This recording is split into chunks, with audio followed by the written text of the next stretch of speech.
Hi guys, welcome to this session in Microsoft Excel. In this module, I want to talk about how to create charts in Excel. I'm going to look at a column chart, a line chart, a pie chart, and a combination chart. So first of all, on the screen, I have a completed chart, which we will recreate in a second. I'm just going to click on this chart. So when you click on a chart, you get these resizing handles around the side, these little circles, which allows you to make this bigger or smaller by just getting the circle and dragging in or out. You've also got these little icons on the side on the top right. For example, the plus, if you click on that, you have a few features there. Some of them are ticked already, but if you hover over some of these, you'll get like a preview. So that's a table underneath. Look, I'm not going to click any of these on, but this is showing you what it does. You've also got this little paintbrush. If I click on the paintbrush, it's going to give us some different styles. Again, you can hover over them and it'll give you the preview of what that style would look like. I'll leave it as it is. And then you've got this funnel, which is basically a filter where you can tick things on or off. So if I tick the British off and apply, that will remove the British from this chart, and you can only see the French and the Prussians. And then if I want to bring the British back, I tick them back, and then I apply, and back they come. If you want to delete this chart, which I do because I'm going to recreate it, I'm going to press delete and I get rid of it. Now to recreate that, I need to highlight this data and I'm just going to pick it up like that. I'm not picking up the total row or the total column, but you might want to do it. Now there are key commands to get charts. The first one is the Alt key and F1. That will give you a default clustered column chart, which I'm going to delete. If I press F11 on the keyboard, that will give me the same chart on a different sheet. And I'm going to come back onto this one. And then to go through the wizard to do it, you're going up to Insert, and then you've got your charts in the middle. So I want to go through column, line, pie first of all. So in the column area, you have some more options. Look, so you can hover over these and see the preview, and you might like them, but what you've got to make sure is that your data matches up the chart. So this one, I want the first option, which is a 2D clustered column chart, and that's what I'm going to select. Now to move the chart, best way to do it is to sit on the line around the box of the chart and pick it up, and you can move the whole thing underneath the data. I want to make this a little bit wider, so I'm just going to drag that to the right a little bit. Now the chart title, if I click on that, you can actually type Waterloo casualties in there, but I can also do this. I can go on the formula bar, type equals, click on Waterloo casualties, and then tick, and then that will suck that into the actual chart. And those two now will always be linked together. So if I change this, the chart will automatically update. Now to format a chart is a quite easy process. Basically, you just need to double click where you want to format. So my mouse is saying chart area. If I point to that, that'll be the chart title and things like that. Whatever you double click, it will bring on a pane. So I'm going to double click in the top right hand corner, and it will open up the format chart area because that's where I double clicked. If I click on the title, that will change to format title. If I click on one of these columns, data series, etc., etc. So if that's already on the screen, you're just basically clicking around and it will change it over. If that's not on the screen, you are double clicking. So if I double click on the title, it will come up with format chart title. So you can't really go wrong with that. Now I'm going to click on the chart area because it's a chart area that I want to focus on. Now you have a few options at the top there. You've got chart options and then text options. I'm going to concentrate on chart options, and in there you've got the paint pot, and then what looks like a bishop's hat, which is to do with making things fancy, soft shadow and gradient and stuff like that, and then some properties in terms of size and alignment and things like that on the last one. But I'm going to concentrate on this paint pot one for this. And you've got fill, you've got border. Border is all opened up. I don't want the border. I'm not doing the border. I want to do the fill. So this is the background fill. where I had the picture before. So first option says no fill. Guess what that does? No fill, see through, so you can see the grid lines behind. Second says solid fill, and you get a color option there. I'll pick orange, which is a bit in your face, but you can use this sort of transparency bar to fade that out a little bit.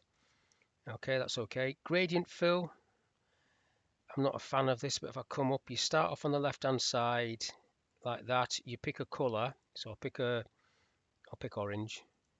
So that's orange, and then wherever you do a gradient by clicking, there's already some there, but by clicking you change the color to something else, and then you do another gradient and change it to something else.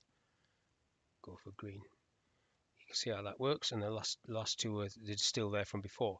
Now once you've done that, you can change the direction of this if you want. You can make the thing go left, go right, above, or whatever.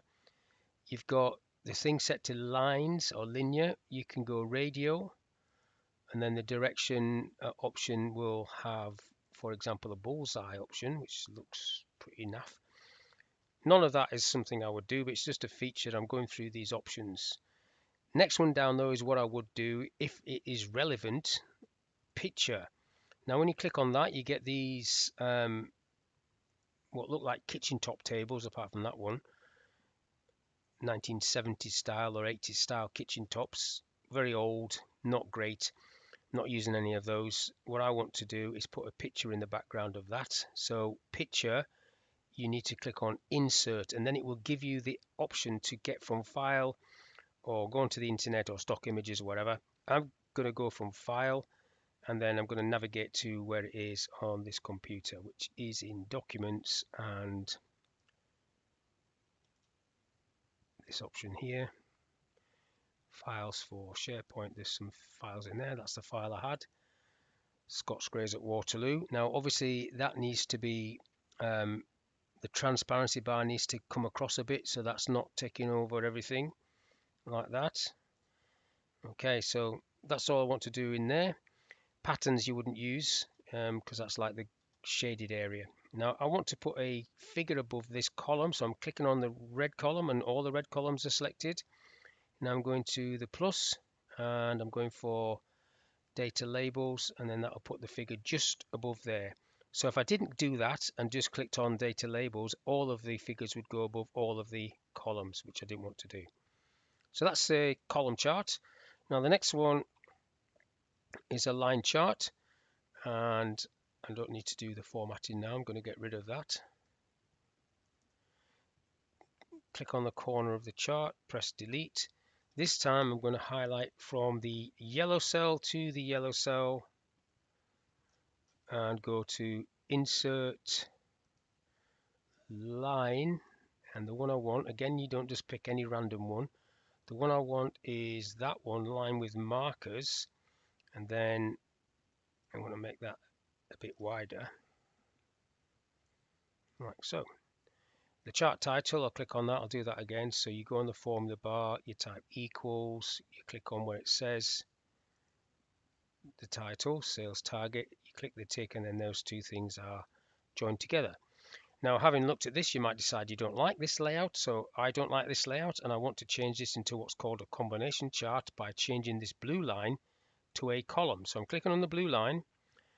I'm going up onto the top there where it's got chart design, and I'm clicking change chart type. In there, it's already picking up that I want to do a combo, but I don't want that one. I want the first one where it's like that. So there's the target line, the red line, and there's the actual. Then I'll click OK to that, and I think that looks better. So remember, a chart should always tell you a story. It should be easier to look at the chart than look at this data. If it's not, you've done it wrong. Now the next one is a pie chart, and we've got two pie charts here, so I'm just going to delete these two off. And let's get the men. So for the men, I'm highlighting from the blank cell. That's so I can get the label, male. You highlight the data, you go insert, you select pie. 3D pie is what I want. And then in this example, I don't want the labels down there because I want them on the segments. So to get those, you're going on the plus, you go into data labels, you follow it around or along to the chevron, and then you select data callouts like so, and then just click off that for a minute. Now, when you do a pie chart, you normally pull out a segment. So I'm going to click on this little green segment. Now, when I click that, all of the segments were clicked, but if I click it again, only the green one's clicked, and I can then pull that one out. And then last but not least, I want to click in the top right hand corner and set a size for this. So to do that, I'm going format. I want this to be a 7 centimeters square. So on the right there, you've got some measurement boxes. I'm going 7. And then on this one, I also want to do 7.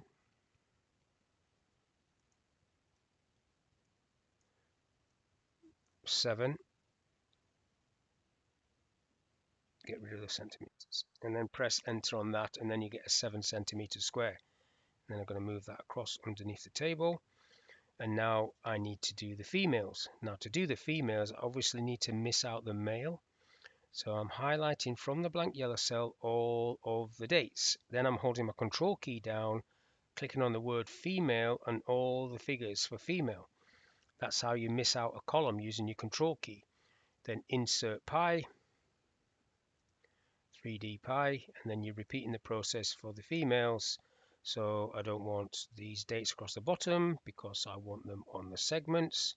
So data labels, follow the chevron across, data call out, click off that, and then click back on your chart. Pull out the green segment by clicking on it, waiting, click again so it's isolated, slide it out, not too far. Click in the corner, top corners, go up to format, select 7 centimeters squared, 7 and 7, press enter on the last one, and then move that so it's side by side like so. Now if you've got lots of different charts like this, not just one or two, you can do this. If I hold my shift key down, so that one's selected, it's got the little circles on it. If I hold my shift key down and click the other one, they're both selected. They're slightly out of alignment there, so I'll have to click off it a little bit. So I'll try and get these into alignment so they're next to each other. That needs to just come up a little bit. Shift key, highlight them both. Right click on the line on either one and select group, and then group again, and then these will become a pair. There's a bigger box, so you can move them as a pair now. I can still move them individually, but I have this extra box where I can move them as a set. So it's quite useful when you're creating dashboards, what's called dashboards, where you've got lots of little charts. You want to move certain sets around like so. So that's how you do that with the group feature. Now, next one I want to look at is charts on 2 axes. Click on that one. So this is where you've got figures, in this case money, and students, which are quite different in numbers. So you've got a large number and small number.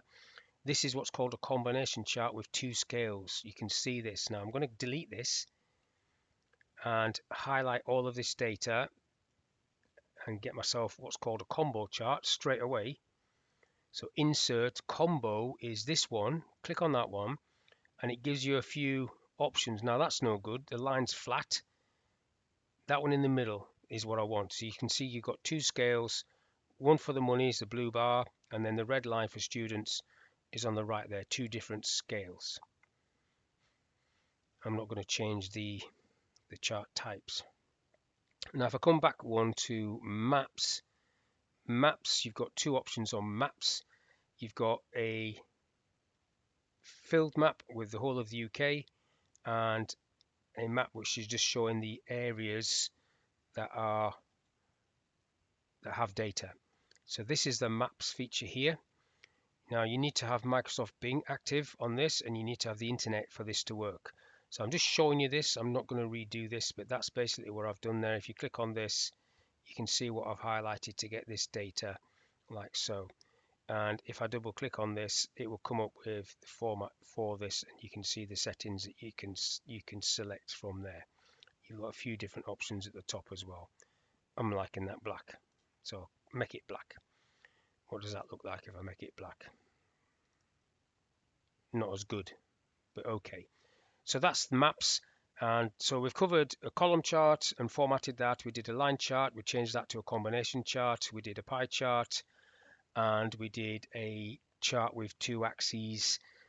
It's when you've got figures that are vastly different. And then finally, we've just had a quick look at maps. So that's all I want to talk about in this little video. So hopefully that was of use. Thank you for your time, and I'll catch you on the next one.